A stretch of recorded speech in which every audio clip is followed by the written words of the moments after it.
All right, so this is the How to Write Romance seminar by the Creative Writing Nook staff.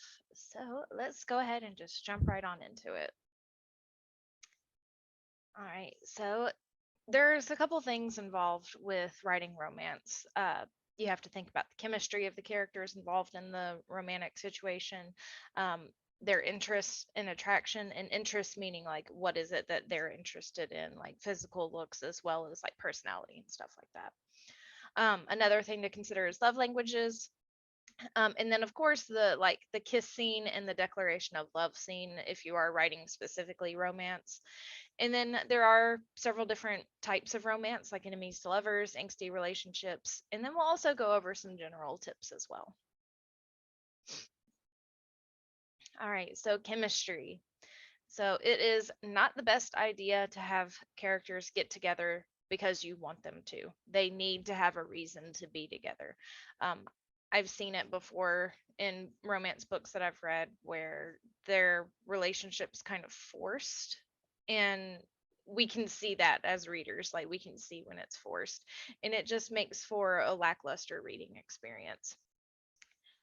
One thing to consider with their chemistry is what are their similarities and their differences. Um, I mean, they can have similar mindsets, similar interests, like hobbies and stuff like that, but they can also have differences too. Um, like one of them could be completely interested in something that the other one's just like, yeah, I know nothing about this. I don't want anything to do with it. And that's perfectly okay to have. Another thing with chemistry is do they understand each other? So not just, speaking the same language, it's do they understand where the other person's coming from with beliefs, thoughts, just actions, stuff like that. Um, are there things to cause tension between them internally, like themselves as a couple, or externally, so everything else around them? That can affect the chemistry too, because if you're with someone and that little voice in the back of the head, or even other family members or something like that, is constantly like nagging at you, that can affect the chemistry. So again, readers can tell when something is forced, and it can lead to a lackluster reading experience, and they need to work well together. Do they need to work well together 100% of the time? No, but they need to work well together more often than they don't work well together. Do they share any hobbies, like inside jokes with each other? Would either of them feel comfortable with the other seeing them at their most vulnerable? That's something to consider with having a relationship. If they don't have some things in common, um, I mean, inside jokes, that's just one example and everything, but like just them feeling comfortable with each other at the other person seeing them at their most vulnerable, that's one of the more important things. And then do they complement each other? And complimenting each other doesn't necessarily mean they both have to be like the exact same. They can be opposites. Like is one loud and the other quiet? Is one stubborn and the other open-minded? Opposites do attract, but similarities are also important in relationships too. So there's just a lot that goes into writing these characters in a relationship and everything. So a lot to explore, but there really isn't no wrong way to go about it really, other than don't force them into a relationship. All right. So interest and attraction. Interest and attraction can look different depending on gender. This isn't a this gender has to do this, but it can be used as examples. Just because, I mean, yes, we do have a binary, but then again, it's also a complete spectrum. So you can look at this and think, oh, all of my female presenting characters can do this, all of my male presenting characters can do this, or you can just mix it up because everyone does things differently. So again, these are just examples. So with females, it could be their body posture, so like stiffening, an intake of breath, their shoulders back slightly, angling their body toward the other person, their head tilting to a side slightly, like I tend to go to the left, some people may go to the right. Movement, so like glancing down and away and then looking back, a lot of smiling and laughing, touching her own face and hair, like playing with the hair is like a big thing. Um, leaning in closer, touching the other person's knee if they're sitting. That would kind of be awkward if they're standing.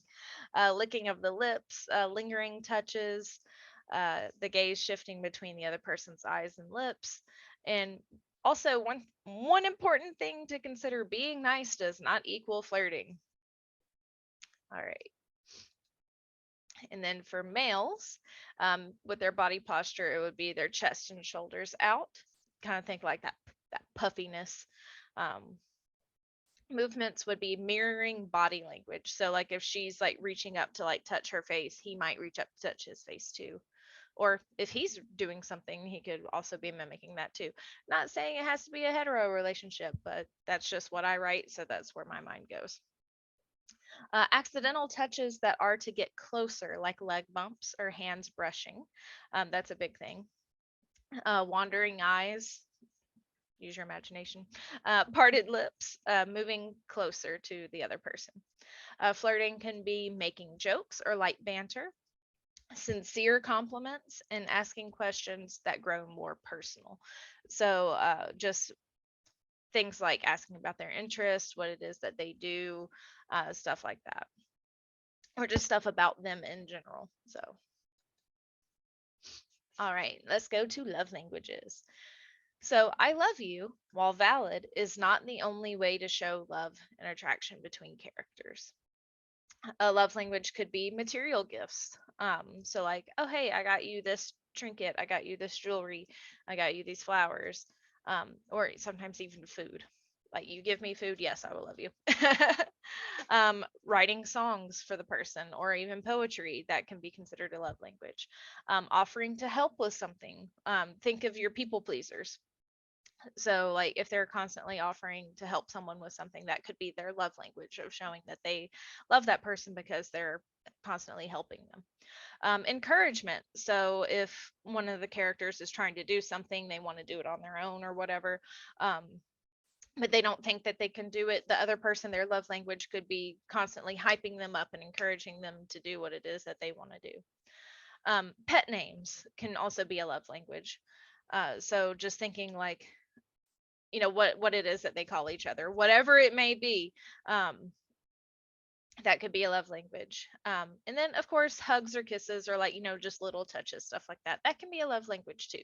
So, and what I mean by love language is, like, yes, you can put in the pros, I love you, one of the characters says to the other, but you could also just be like, oh hey, I got you this thing, or oh hey, I wrote you this poem, I'm going to read it off to you, or them just calling them the pet name that they chose for them, that can be used in the place of I love you.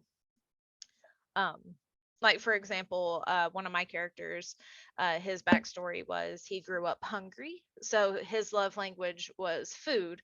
And anytime the people that he cared about um were eating, after they finished eating, he would always ask them, did you get enough to eat? Because he didn't want them to go hungry like he did when he was younger. So that was his love language, for example. So he didn't necessarily say the words, I love you, but he was showing that he cared about the people by making sure that they weren't still hungry. So that's how you could use that. Um, Other examples of a love language, sorry, I'm a little stopped up, could be showing interest in what they're saying, or remembering things that they've told them. um, just because if you're interested in someone, you're going to remember things about them and everything. So if they're if one of the people in the couple like tells them something in passing, like a couple chapters ago, and then they bring it up again, be like, oh hey, well how did this happen, or like what resulted from this, that could be a love language too.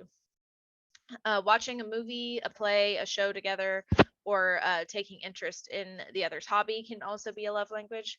And then also keeping promises can be a love language too. So there's just so many different things that you can do other than just straight out saying, I love you in the text. So, as always, give a reason as to why they do these things. Like I said, with my character, he grew up hungry, that was his reason why he said those things. So as long as you have a reason for why they do it, like, I mean, yeah, you can have like your artsy person do the poetry and songs and everything. Um you can even have like someone who's not great at cooking attempt to cook food for someone, for example, just because they know the other person like likes food or something like that. So you just need to have that reason why they do it. Don't just do it just because. I think the only thing that you can really get away with that would be pet names, just because a lot of people do give pet names and everything. So that is that. All right, and then the kiss and declaration of love scenes. So what you're going to want to do for things like this, you want to set the scene. Are they alone or are they in public? Are they inside or outside? Will those factors affect that first kiss or declaration of love?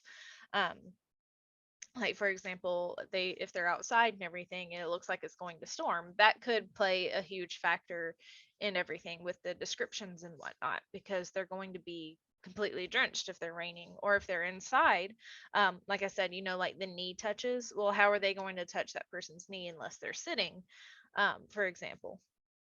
So that's just some things to consider about setting that scene. Or if they're in public, if they're around people that have no idea that they have any interest in each other and they kiss, like what's going to happen? Are people going to be like in shock? Are they going to be happy for them? I don't know. It just depends on what your scene is that you're writing. Describe the point of view character's feelings. Think back to showing versus telling. We do have a seminar on that as well. As well as what they're experiencing. So, like the sight beforehand, smells, taste, where their hands are, sounds like people excited or happy for them or wanting to break them up if they're in public, for example. So, again, that goes to if they're in public and they're around people that know that they like each other, but they don't want them to be together, for example. Like, how are they going to react if they like kiss or like declare their love for each other, like in a public space? And then, of course, what happens afterward? Is there embarrassment? Like, oh my gosh, I can't believe they kissed me. Like, ugh. Or is there confusion? Like, oh, why did they kiss me? Like, are they interested? Like, stuff like that. Like that, those are legit thoughts that can go through people's heads. Is there elation? Are they like, oh my gosh, finally? Like, they feel the same way about me. Kind of, I write first person, so that's what I'm doing. Or is there anger? Like, I can't believe you kissed me. Like, why would you think I liked you? Um, just show the reader those things. It will make for better character interactions if you have those thoughts like going on. Um, as someone who lives for character interactions, yes, this is definitely something I want to see in my romance that I'm reading. Is the declaration sudden to one of the characters? Like, are they kind of on the fence about the other person and then that happens and then just like, whoa? Um, are there hints beforehand that could clue in readers in on things that the character doesn't see or notice? Like you can lay those little breadcrumbs throughout the entire story. Um, it does work if one of your characters is completely oblivious. Like that is a great way of doing it, because then as a reader, you'll be reading it and be like, oh my gosh, it's so obvious. So like just think about those little things and it can lead to a really good experience too. All right, so there are a couple different types of romance tropes that you can do. One of the more common ones is enemies to lovers. So think about the previous slide about like the anger that the other person kissed them or declare their love for them. That would work great for enemies to lovers. But some things to consider if you're going to write enemies to lovers.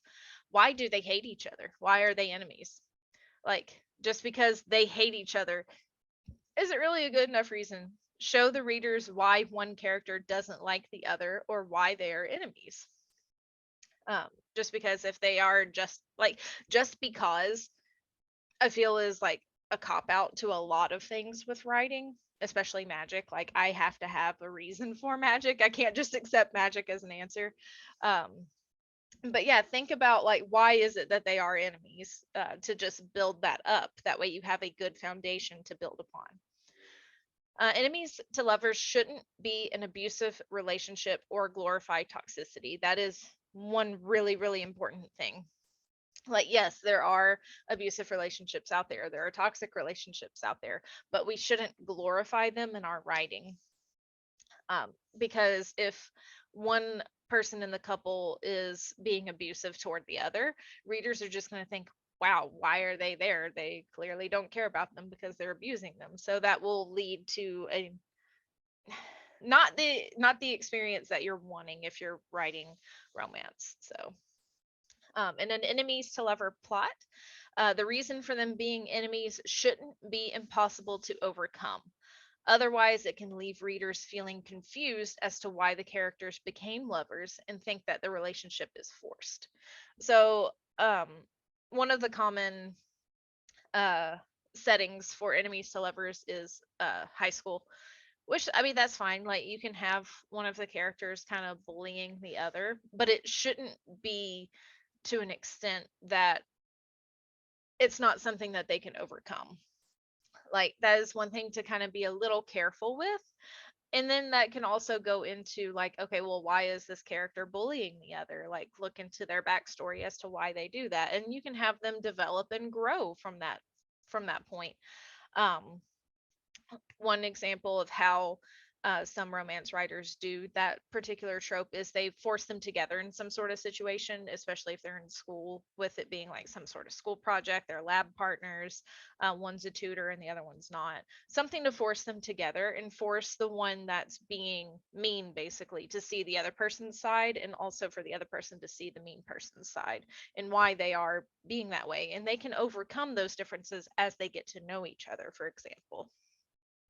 But you don't want to force it together. Like, you don't want them to be together just because. You need to have them grow organically, basically, with everything that I had just said. Once all of that is figured out, the next step is finding a way to have the characters come together, realize that the other person isn't as bad as they initially thought, and grow their relationship from there. So, one reason they could be enemies is because they heard a bad rumor about the other person and they chose to believe that rumor, but then it ended up not being true as they got to know the other person. Or the rumor could have been true, but the person has grown. They realize the error of their ways and they don't want to be that person anymore. Um, so just stuff like that. All right. Another relationship trope is angsty relationships. So romance isn't always sunshine and rainbows. Arguments are bound to happen for various reasons. They can be really big arguments. They can be itty bitty little arguments like, why didn't you pick up your socks and put them in the laundry basket? That can be a little argument that they have. Um, So that is just one thing to consider. If it's just always sunshine and rainbows, no conflict, I mean, yeah, you can do that. I would throw in a little conflict in there just to spice it up a little. But again, like, make sure it's not anything that would like drive them apart. Make it for a reason, basically. When the arguments do happen, what do the characters do? Is one of them a crier when someone's yelling at them? Are they both yellers? Um, like, what is it that they do when they're in an argument? Does one of them throw things, which I mean, may not be the best thing?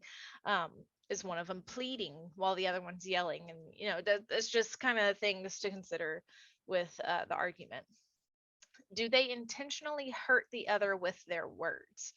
So that could be a character development point where they just throw something in the other person's face just to hurt them. Um, but then how do they move past that? You have to find a way for them to reconcile that argument, that relationship, and everything, so that they can grow their relationship. Who apologizes first in the argument? Which one of them sleeps on the couch because of the argument?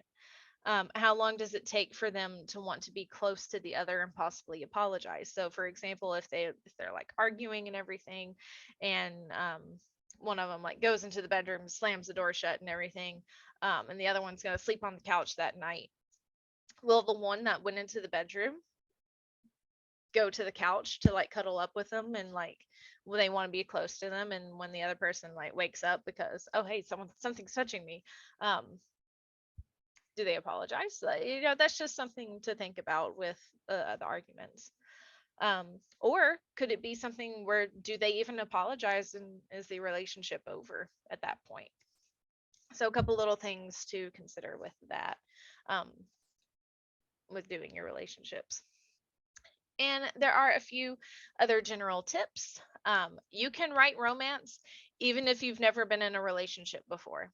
One tip is to write about what you believe is an ideal relationship and then have it all go wrong. That is one good tip if you haven't experienced a relationship, if you've never been in like a real relationship before, like one that lasts longer than a week or so. um that's a good starting point. Like, what do you want out of a relationship, and you can put that into your characters. Some other tips: what is it that they like about each other? They have complemented personalities. Build some trust between them. Allow them to have a life outside of each other. They don't have to be attached to the hip 24/7. Like, let them go live their own lives, have their own friends, and then come back together. Um, I don't mean like come back together and everything, but like they go off and do things separately, and then like at the end of the day they're back like, oh, how was your day? Stuff like that. What makes them want to stay together? Like, can they live their life without this other person in their life, basically? What do they notice about each other? So like if they're just having interactions and everything, and one of them brings up like, oh, hey, I always notice you do this thing, that can be something. Have them get annoyed at the other's quirks, because again, relationships aren't all sunshine and rainbows. Have scenes where they are helping each other. Build the tension. Will they or won't they is a great plot tool for romance. Um, that's sometimes called slow burn. So, I mean, you can build up that relationship, like build up that burn into it's like when they finally like kiss or declare their love for each other. It's like, oh my god, finally. Um, I love reading stories like that. So, and then also think about the obstacles that they will face that will try to tear them apart and how they try to overcome them. So some obstacles could be like careers. Um, if one of them has to like work all these long hours, or they have to travel for work or something like that, that can be an obstacle. Uh, excuse me. If one of their parents doesn't like the other one, um, and what I mean by that is like, say you have a couple, this person's parents does not like the person, um, and they want to do whatever they can to try to break them apart. Or it could be an ex that is jealous and still wants them, like they didn't want to break up, and so they're trying to sabotage the relationship. um, that can be one thing to try to tear them apart. Or even friends that don't like the other person could do that. And then with internal, it would just be like thoughts of self-doubt in the relationship, like, why is this person interested in me, like kind of thoughts and everything. So those are obstacles that you can use to try to build your romance story. All right, and then adding conflict. So we kind of went over this. So the internal conflicts would be that self-doubt, previous relationship failures, any kind of trauma that they possibly had, personality clashes, and refusal of beliefs. So like, um, oh gosh, how would that work? So if a refusal of belief would kind of be like they believe that the person is good, but they may have seen some things that was like, oh, this person might actually be bad, but I don't want to believe that because they're good. And that's just one example. External conflicts would be like jobs or bosses, the family, so parents, siblings, grandparents, and aunts, uncles, cousins, etc., friends and exes. So they could try to throw a wrench into that relationship to try to get them to break up because they don't like the person that their person's dating, for example. All right. Then applying that conflict. So you don't have to info dump the reason why a character has certain beliefs.